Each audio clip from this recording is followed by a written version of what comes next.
வணக்கம் நேயர்களே, ஸ்ரீ குபேரன் டிவி நேயருக்கு லட்சுமிநாதன் அன்பு வணக்கங்கள். இப்போ நம்ம பார்க்க போகிறது வார ராசி பலன் 9ஆம் தேதியிலிருந்து 15ஆம் தேதி வரை எப்படி இருக்க போகுது. அதே நேரத்தில் வந்து இந்த வாரம் வந்து டிப் ஆஃப் த வீக் ஒரு நல்ல ஒரு டிப்ஸ் வந்து உங்களுக்கு கொடுப்போம். இந்த வீடியோட லாஸ்ட்டில் இருக்கும், கண்டிப்பாக மறக்காமல் பாருங்கள். சிம்மராசி. ஸோ சிம்மராசிக்கு வந்து எப்படி இருக்கும், 5ல் வந்து சூரியன் இருக்காருங்க. ஸோ 5ல் உள்ள சூரியன் வந்து நல்ல ஒரு ஏற்றத்தை கொடுப்பார். நல்ல ஒரு விஷயங்கள் எல்லாமே கொடுத்தாலும் நல்லா சஃபிஸ்டிகேட்டாக இருக்கணுங்கிற எண்ணங்கள் நிறைய இருக்கும். நிறைய பணம் சம்பாதிக்கணும், நோகாமல் நொங்கு சாப்பிடலாமா அப்படிங்கிற எண்ணங்கள்லாம் நிறைய வரும். ஸோ குழந்தைகள்லாம் வந்து குழந்தைகள் மேலே பிரியங்கள், குழந்தைகள் வந்து நல்ல ஒரு சஃபிஸ்டிகேட்டாக இருக்கணும், நல்ல ஒரு பெரிய லெவலில் வரணுங்கிற எண்ணங்களும் ரொம்ப நல்லா இருக்குங்க. ஆனால் சில நேரங்களில் வந்து குடும்பம் சார்ந்த நபர்கள் வந்து கொஞ்சம் பிடிவாதம் பிடிக்கும். ஏன்னா புதன்கிறது வக்கரமாக இருக்கும்போது இது சின்ன சின்ன விஷயங்களுக்கு வந்து அவங்க பிடிவாதம் பிடிப்பதற்கான வாய்ப்பு நிறைய இருக்குது. ஸோ மூன்றாம் அதிபதியான சுக்கிரன் வந்து உங்களுக்கு வந்து 6ல் இருக்குது. ஸோ 3, 6 போது வேலை விஷயங்கள் வந்து நிறைய பிரயாணங்கள் பெறுவதற்கான வாய்ப்பெல்லாம் நிறையா இருக்குது. அதே மாதிரி பார்ட்னர்ஷிப் சம்மந்தமான விஷயங்கள் வந்து கொஞ்சம் அந்த ஒரு கம்யூனிகேஷன் கேப், கொஞ்சம் வந்து அந்த ஒரு மனஸ்தாபம் வர்றதுனால கொஞ்சம் கவனமாக இருக்கணும். ஸோ அதனால் வந்து கம்யூனிகேஷன் துறையில் வந்து வருமானம் நல்ல வருமானம் வரும். அதே மாதிரி வேலை விஷயத்துலையும் நல்ல வருமானம் வரும். பட் என்னென்னா கொஞ்சம் அலைச்சல்கள் ஜாஸ்தி இருக்கும். நான் அந்த ஊர் போகணும், இங்கே போகணும், அங்கே போகணுங்கிற மாதிரி விஷயங்கள் நிறைய இருக்கும். 4ஆம் அதிபதி. ஸோ 4ஆம் அதிபதிக்கு வந்து பார்த்திங்கன்னா செவ்வாய். ஸோ 4ஆம் அதிபதி செவ்வாய் வந்து உங்களுக்கு வந்து 10ல் இருக்குது. அதுவும் வக்கரமாக இருக்கும்போது அம்மா சம்மந்தமான விஷயங்கள், தொழில் சம்மந்தமான விஷயங்கள்லாம் வந்து கொஞ்சம் அடமெண்ட்டாக இருக்கிற மாதிரி விஷயங்களும் நிறைய இருக்கும். ஸோ அதனால் கொஞ்சம் அடமெண்ட்ஸே பார்த்துக்கிறது நல்லது. தொழிலில் வந்து தேவையில்லாத ஈகோ வராமல் பார்த்துக்கணும். ஏன்னா வந்து தேவையில்லாத ஒரு ஈகோ இருந்ததுன்னா அதனால் வந்து நிறைய பிரச்சனைகள் வரதுக்கான வாய்ப்பு. ரொம்ப நிலபுலன்கள், சொத்துக்கள் விற்பனை, வண்டி வாகனங்கள், இந்த மாதிரி விஷயங்கள்லாம் வந்து சின்ன ஒரு பிடிவாதங்கள், கோபங்கள் இருக்கும். ஸோ அதை கொஞ்சம் தவிர்த்துக்கோங்க. ஏன்னா வக்கரம்ங்கிறது வந்து அடமென்சியை தான் காட்டும். நான் அப்படி தான் இருப்பேன், நான் மாற்றிக்க மாட்டேன் அப்படிங்கிற மாதிரி விஷயங்களை காட்டும். ஸோ அது மாதிரி விஷயங்களை வந்து ஜாக்கிரதையாக இருந்துக்கிறது ரொம்ப நல்லது. 5ஆம் அதிபதி குரு. ஸோ 5ஆம் அதிபதியில் அந்த இடத்துல வந்து பார்த்திங்கன்னா சூரியனும் புதனும் இருக்கும்போது குழந்தைகள் கொஞ்சம் அடமென்சியாக இருந்தாலும் நல்ல ஒரு ஏற்றத்தோடு இருப்பாங்க. நல்ல ஒரு சஃபிஸ்டிகேட்டான லைஃப் வேண்டி அவங்க நிறைய பிளான் பண்ணுவாங்க. ஸோ அதெல்லாமே சிறப்பு தான். அதே நேரத்தில் வந்து பார்த்திங்கன்னா உங்களுக்கு வந்து 9. ஸோ 9ஆம் அதிபதி செவ்வாயும் மக்கரமாக இருந்து 10ல் இருக்கும்போது பார்த்திங்கன்னா அப்பா சம்மந்தமான விஷயங்கள் கொஞ்சம் பிடிவாதங்கள் இருக்கும். ஏன்னா வந்து இந்த 9ஆம் அதிபதி 10ல் இருக்கும்போது இந்த மாதிரி விஷயங்கள் நடக்கலாம் உண்மை. அதே மாதிரி வந்து பார்த்திங்கன்னா 5 அதிபதி 8ஆம் அதிபதியாக இருந்து ஆட்சி பலத்தோட 8ல் இருக்கிறது வந்து பார்த்திங்கன்னா குழந்தைகள் வந்து சில நேரங்கள் பெரிய கடன்கள் வாங்கலாம், இல்லை நம்ம தகுதிக்கு மீறி ஒரு பெரிய விஷயம் பண்ணணும்னு சொல்லிட்டு நம்மகிட்ட புரியாத முடிப்பாங்க. ஸோ அந்த மாதிரிலாம் பண்ணாங்கன்னா சொல்லுங்கள், என் தகுதி இவ்வளோ தான், என்னால் இப்படி தான் செலவு பண்ண முடியும் அப்படிங்கிற விஷயத்தை தெளிவாக சொல்லிட்டிங்கன்னா ஒன்றும் ப்ராப்ளம் கிடையாது. ஏன்னா அவங்க பிடிவாதத்துக்கெலாம் நீங்கள் போனீங்கன்னா அதுக்கப்புறம் கொஞ்சம் கஷ்டம். அது கலைஞர்களுக்கு வந்து கொஞ்சம் நெருக்கடிகள், கொஞ்சம் ஸ்ட்ரெஸ் வருவதற்கான வாய்ப்புலாம் இருக்குது. ஸோ கொஞ்சம் பார்த்து நடந்துக்கணும். பூர்வீகம் சம்மந்தமான விஷயம் ரொம்ப ஜாகிரதையாக இருக்கிறது ரொம்ப முக்கியங்க. ஓகேங்களா. அதுக்கப்புறம் பார்த்திங்கன்னா வேலை சம்மந்தமான விஷயங்கள் நல்ல லாபங்கள், நல்ல ஒரு ஏற்றங்கள் கிடைப்பதற்கான வாய்ப்புலாம் ரொம்ப நல்லாயிருக்கு. கணவன் மனைவி உறவில் வந்து அப்படி வந்து சின்ன கருத்து பேதங்கள் வரும். ஆனால் எல்லாமே நாள்பட சரியாயிடும். என்னை பொறுத்தவரை வந்து பார்த்திங்கன்னா இன்றைக்கி 7ஆம் அதிபதி 6ல் இருக்கும்போது கொஞ்சம் கோபதாபங்கள், ஒரு ஸ்ட்ரெஸ்ஸு இதெல்லாம் இருக்க தான் செய்யும். அது வந்து முக்கியமாக செவ்வாயுடைய சாரத்தை போய் அது வக்கரமாக போகும்போது பிடிவாதம், நான் இப்படி தான் இருப்பேன், நீ என்ன கேட்குறதுங்கிற மாதிரி கேள்வி. ஹஸ்பண்ட் ஒய்ஃப்குள்ளே ஈகோலாம் தேவையில்லைங்க. ஈகோ இருந்தால் தூங்க முடியாது.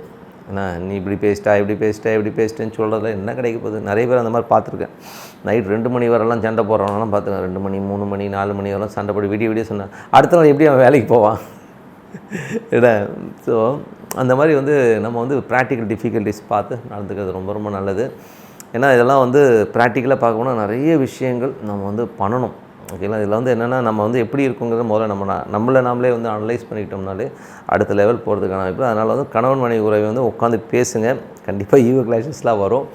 அது வந்து கோபத்தால் எதுவுமே ஆகாதுங்கிறத புரிஞ்சு பொறுமையாக இருந்து ஹேண்டில் பண்ணுறது ரொம்ப நல்லது. ஏன்னா வந்து ஒரு கோபத்தில் வந்து பேசும்போது தான் தடார்படான்னு பேசுறது, கத்துறது, நீ பேசுகிற நான் பேசணும் வரும். கொஞ்சம் போஸ்ட்பான் பண்ணிப்போங்க. ஒரு 2 மணி நேரம் வெளியில் போயிடுங்க. கோபம் வந்ததுன்னா ஒரு 3 மணி நேரம் வெளியில் போயிடுங்க. அதுக்கப்புறம் வந்து கொஞ்சம் சமாதானப்படுத்துங்க. ஒரு நாள் 2 நாள் மௌனமாக இருந்துருங்க. அது சரியாயிடும். இதெல்லாம் வந்து ஒரு ஆல் இன் த கேம். ஓகேங்களா. ஸோ இதெல்லாம் வந்து கொஞ்சம் விட்டு கொடுத்து போகிறது நல்லது. எல்லோருக்குமே 100% சாட்டிஸ்ஃபேக்ஷனான ஒரு லைஃப் கிடைக்குமானா கிடைக்கவே கிடைக்காது. ரஜினிகாந்தாக இருந்தாலும் சரி, அம்பானியாக இருந்தாலும் சரி, எல்லோரும் ரூம் போட்டு அழுகிற அளவுக்கு பிரச்சனைகள் இருக்க தான் செய்யும். அதனால் வந்து நம்ம அவங்களாம் நல்லா இருக்காங்க, அவங்களாம் பணம் வச்சுருக்காங்க, அப்படி இருக்காங்க இப்படி இருக்காங்கன்னு சொல்லி நம்ம இங்கேருந்து பார்த்துட்ருக்கோம். அப்படிலாம் கிடையாது. எல்லாருமே ராஜாங்க. ஓகேங்களா. நம்ம எப்படி எடுத்துக்கிறோங்கிறது தான் நம்மளுடைய விஷயம். அதனால் கணவன் மனைவியினோட வந்து இருக்கிற விஷயத்தை நீங்களே பேசி நீங்களே தீர்த்துக்கிறது ரொம்ப நல்லதுங்க. எட்டில் குரு வந்து ஆட்சி பலத்தோடு இருக்கும்போது குழந்தைகள் விஷயங்களில் ரொம்ப கவனமாக இருக்கணும். கலைஞர்களுக்கு கொஞ்சம் ஒரு சின்ன சின்ன நெருக்கடிகள் வருவதற்கான கொஞ்சம் கவனமாக இருந்துக்கணும். தொழில் ரீதியான விஷயங்கள் வந்து பார்த்திங்கன்னா வருமானங்கள் வரும், பட் வருமானங்கள் வந்து கொஞ்சம் அந்த ஸ்லோனஸ் இருக்கும். தொழில் ரீதியான விஷயம் கொஞ்சம் பிடிவாதம் பிடிப்பீங்க. ஸோ அதெல்லாம் வந்து கொஞ்சம் கம்மி பண்ணிக்கிட்டிங்கனாலே ரொம்ப நல்லாயிருக்கும். வெளிநாடு சார்ந்த விஷயங்கள்லாம் ரொம்ப சிறப்பாக இருப்பதற்கான வாய்ப்பு இருக்குது. ஸோ வெளிநாட்டில் இருக்கும் நல்ல வருமானங்கள் வருவதற்கான வாய்ப்பும் நல்லாவே இருக்குங்க. பட் என்னென்னா கொஞ்சம் ஸ்லோவாக வரும் அதுதான். பட் 15ஆம் தேதிக்கு மேலே எல்லாமே சிறப்பாக இருக்கிறதுக்கான வாய்ப்பு ரொம்ப சிறப்பாக இருக்குது. 11 மற்றும் 2ஆம் அதிபதியான புதன் வந்து பார்த்திங்கன்னா உங்களுக்கு 5ல் வந்து வக்கரமாக இருக்கும்பொழுது பார்த்திங்கன்னா கொஞ்சம் குழந்தைகள் சம்மந்தமான விஷயங்கள் வந்து ஒரு அடமன்சி கண்டிப்பாக இருக்குன்றதுனால கொஞ்சம் பார்த்து நடந்தும். குடும்பத்தில் அது வந்து ஒரு டென்ஷனை கொடுக்கும். எனக்கு வாங்கி கொடுத்தா தான் ஆகணும்னு சொல்லி டென்ஷன் படுத்துவானுங்க பசங்க. அது வாங்கி கொடுக்கலாமா அப்படின்னு யோசிங்க. ஏன்னா வந்து அது தேவையில்லாத போல் வேண்டாம்னு சொல்ல பாருங்கள். ஏன்னா எதுக்குமே வந்து ஸ்ட்ரெயிட்டாக பேசி பழகிட்டிங்கனாலே குழந்தைங்க வந்து நம்ம பேச கேட்க ஆரம்பிக்கும். நம்ம வளவலா போனால் தான் பிரச்சனைங்க. ஸோ எந்த விஷயத்துக்கும் நல்ல விஷயங்கள் நல்ல மாற்றங்கள் ஏற்படணும். So tip of the week பாருங்கள். டிப் ஆஃப் த வீக் எப்படி இருக்கும் அப்படின்றத தான் சொல்ல போகிறோம். ஸோ எனக்கு வந்து இன்றைக்கி நடந்த ஒரு சின்ன இன்சிடென்ட் தான் இந்த வாட்டி டிப் ஆஃப் த வீக்காக சொல்ல போகிறேன். ஏன்னா வந்து என்னோட குருநாதர் திரு ஜிகே அவர்கள் அடிக்கடி சொல்லுவாருங்க, உனக்கு வந்து ஏதாச்சும் ஒரு கேள்வியோ ஒரு பிரச்சனையோ வரும்போது அதுக்கான பதில் அது உன்னை சுற்றியே தான் இருக்கும், நீ பாரு அப்படின்ற ஒரு விஷயத்தை சொல்லுவார். எனக்கு வந்து திடீர்னு ஒரு காம்படிட்டர், ஸோ நான் ஒரு சேல்ஸ் அண்ட் மார்க்கெட்டிங்கில் வந்து ஒரு கம்பெனியில் ஒர்க் பண்ணும்போது எனக்கு ஒரு காம்படிட்டரான ஒரு விஷயங்கள் வந்து எனக்கு தெரிய வரும்போது எனக்கு திடீர்னு வந்து ஃபங்க் ஆகிட்டேன்.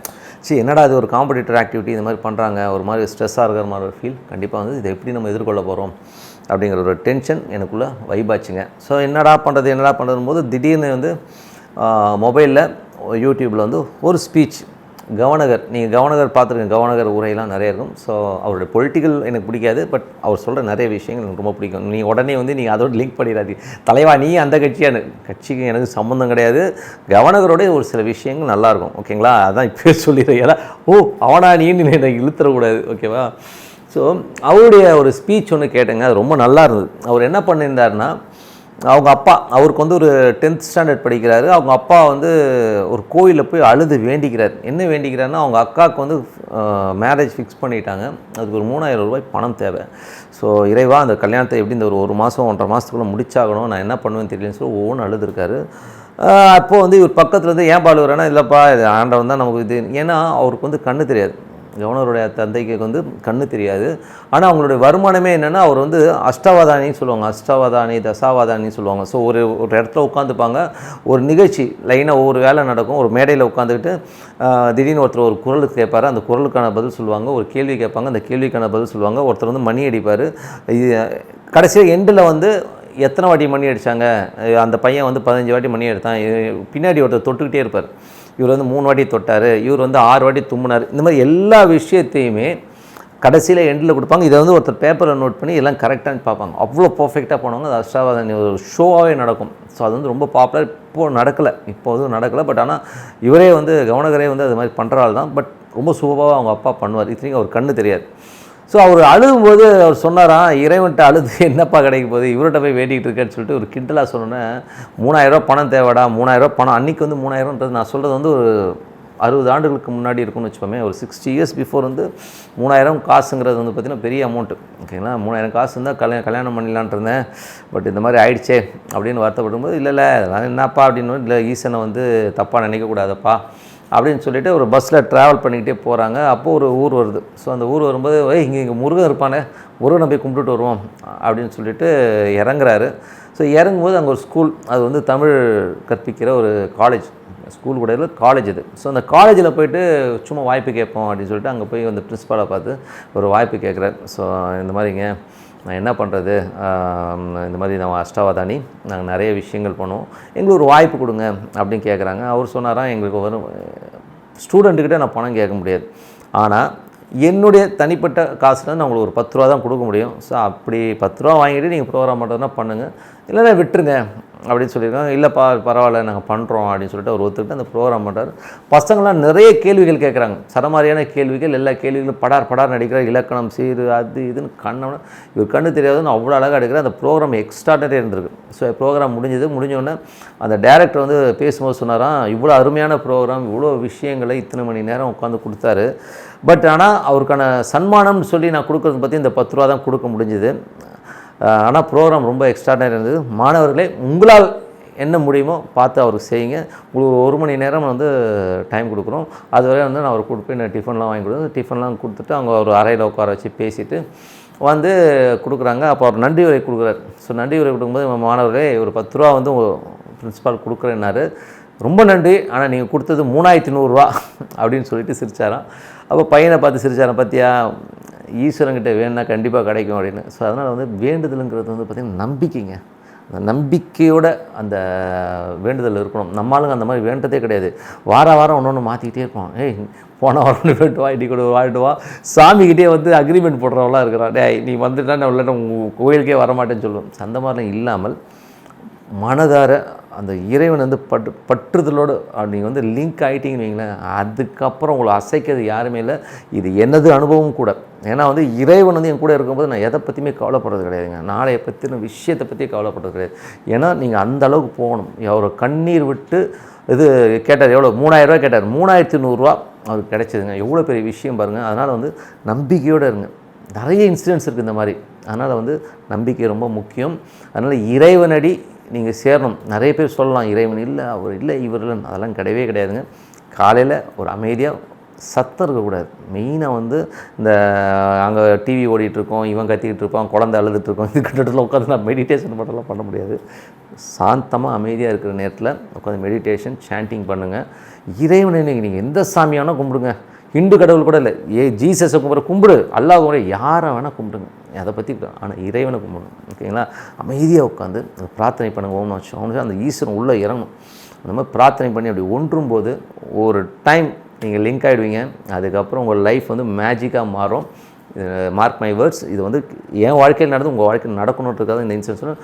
மீண்டும் அடுத்த வாரம் சந்திப்போம். எல்லாமே சூப்பராக இருக்குன்னு சொல்லிட்டு ஸ்ரீ குபேரன் டிவியை பார்த்தமைக்கு நன்றிகள். மேலும் இது போன்ற தகவல்களை தெரிந்து கொள்ள ஸ்ரீ குபேரன் டிவியை சப்ஸ்கிரைப் செய்யுங்கள். மறக்காமல் பெல் ஐக்கானை கிளிக் செய்யுங்கள்.